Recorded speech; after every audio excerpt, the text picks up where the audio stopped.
So I'm just quickly trying to whip together lunch today. We're doing our bigger meal at lunchtime, busy day, want to eat those calories early on so we can burn them off. So three-phase kind of dinner really. I'm doing homemade chicken Kievs with wholemeal breadcrumbs and no butter, we'll come to that.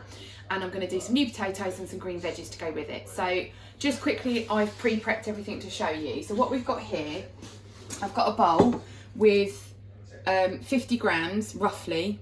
My scales have run out of batteries and I'm waiting for them to come in, so I'm having to use tablespoons, but it will still work. So it's about 50 grams of soft cheese and about 10 to 15 grams of quark, just to thin it out a little bit. I've got some chopped curly parsley. I've gone all 1970s and not gone flat leaf. I've got some lemon zest, some Parmesan cheese and 4 cloves of garlic. They weren't very big, so I went with 4. And all I'm going to do is, I should explain, the reason I've put it into a little food bag like this, I'm going to use it like a piping bag because I want to fill chicken breasts with the mixture. And I could spoon it in, but then the hole that you have to make is quite a bit bigger. Whereas obviously if you think like an icing bag and you're pushing it in, you can get more filling in a smaller hole, so less of it comes out when you're cooking, hence the reason I'm doing that. So in goes my garlic, and then probably going to add about half that Parmesan to start with, all of my parsley, oops, and my lemon zest. And then the reason I've put the bag in a bowl is because obviously I need to mix all that together. There are 2 ways of doing it. You can get yourself a trusty fork and just give it a mix in the bag. It will work perfectly well. Or you can go for the messy version, which is sealing the bag and just giving it a squinch around to combine it all together, like so. Either way will work. And obviously you have a lot less waste this way because you can push all of the ingredients down and out of the bag. So I'm just going to add the last remaining bit of Parmesan in there and give it one more mix. And then just a tiny squitz, don't know what the technical term for a squitz is, but a squitz of lemon juice.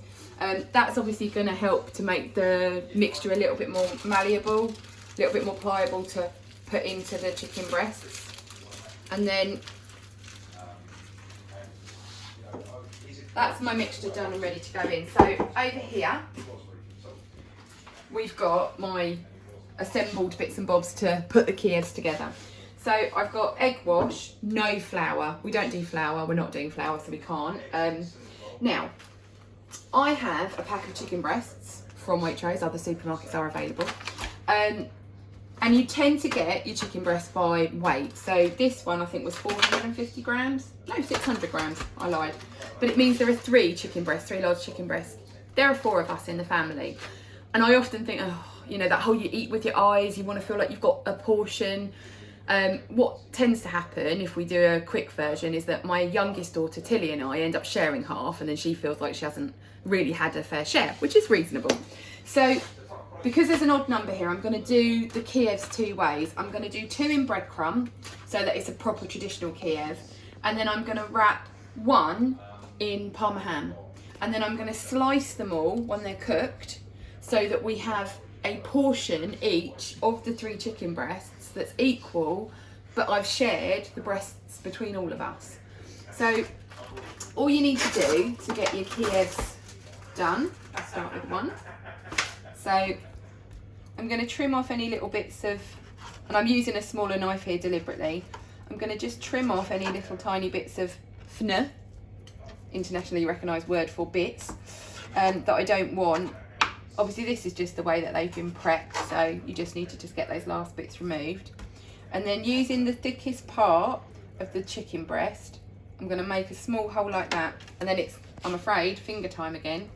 And I'm just going to go in there and make the compartment that I want to put the cheese into bigger without breaking the seal, so to speak.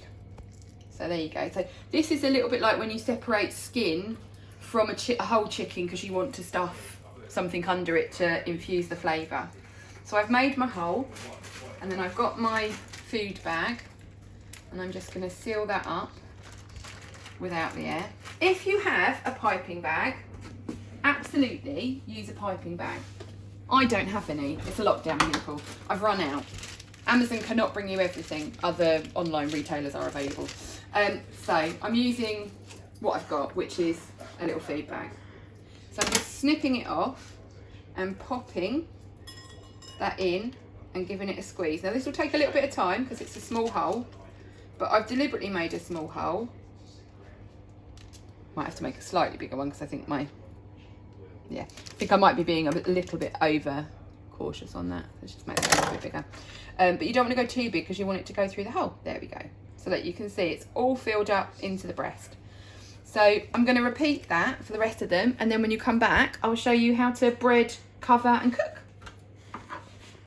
So I've now stuffed all of the chicken breasts. So I've done one very quickly to do because I'm doing one with ham. So this is prosciutto, but you could use Parma ham, works equally well. The filling is in. I've just wrapped it in 3 pieces because I'm going to share it between 4 people. So the calorie count diminishes because of the fact it's shared. And for this one, no oil, just on a baking tray, and then I squeeze some lemon juice over it, which kind of sweetens and caramelizes as the ham cooks. It's delicious. So that one's ready to go. Here, I've got an egg wash, I've got wholemeal breadcrumbs, 2 slices, with 50 grams of parmesan put in it. And you would use flour for this if you weren't doing the version I'm doing. But all I'm going to do is literally, carefully and quickly, pop it into the breadcrumb mix out of the egg wash and really kind of pat that down. I know that my filling's popping out a bit, but I'm not worrying about that because there's lots in there, let me tell you. I'm really going to go in there, messy old job, but I'm going to go in there with my fingers, really pat that breadcrumb mix on. And then I've got a baking tray with baking parchment on it, just so we don't get any sticking. You know, breadcrumbs can be a bit sticky as they cook. That's fine, that's what makes them delicious. But I don't want to use any oil, even lightly. So by using a baking parchment, it just means that I know I'm going to be able to get this off the baking sheet when I am done. So I'm just patting those breadcrumbs on. I have very messy fingers, but I don't mind because I know it's going to taste amazing. Really make sure that's coated, and then onto my baking sheet. And then that goes in the oven. Both of them go in at the same time. I'll cook them for 20 to 25 minutes until the chicken is cooked all the way through, and I'll serve it with some new potatoes and greens, which I'll show you when you come back.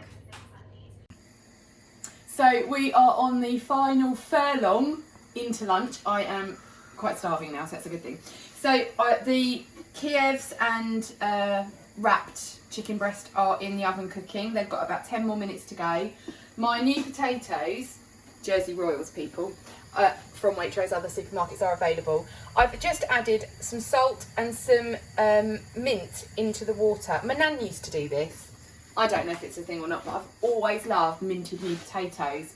And obviously by just putting it in the water and cooking the mint so that it flavours as they cook, there's no calories.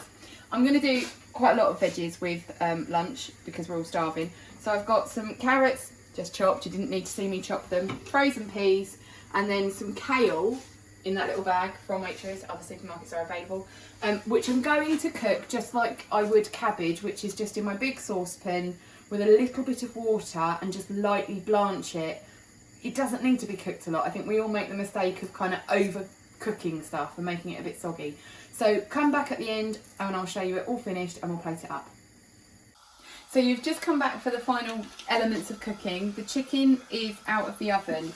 I wanted to mention some things that might well be commonplace information to everybody else, but I've been over the years checking how chicken is cooked based on seeing if the juices run clear, putting a hole in it. And then I bought an internal thermometer for cooking. I was actually making jam when I bought it. This one is from John Lewis, other department stores are available. And it's changed the way I cook chicken. I have now realised that I have been overcooking chicken quite a bit for some time. And actually, when you use an internal thermometer and you get the temperature bang on, right, 75, it's cooked, let it rest, what you end up is much tastier, juicier chicken. So even when you do it like this, you can use an internal thermometer to make sure that you've got it bang on cooked without overcooking it and drying it out. So it's just a little recommendation. My kale, I've just got it in my saute pan here. My pan I use everything for, to be fair. And it's just come up to like a light simmer. There's about 2 tablespoons of water in the bottom. All of a sudden it goes like a beautiful bright green. And that's the point, quite honestly, where you need to turn it off. again, cabbage. I'd been overcooking that for years. Some of this is habit formed, you know, you knew how to cook it when your nan told you how to cook it, and then you've overcooked things. So really lightly blanched, just let it sit in that steam while I'm serving up, and that's what I'm going to do now. So I'm literally going to take all of my chicken breasts, carve them into slices, and plate all of this lovely food up between us, and we'll show you it when it's all done.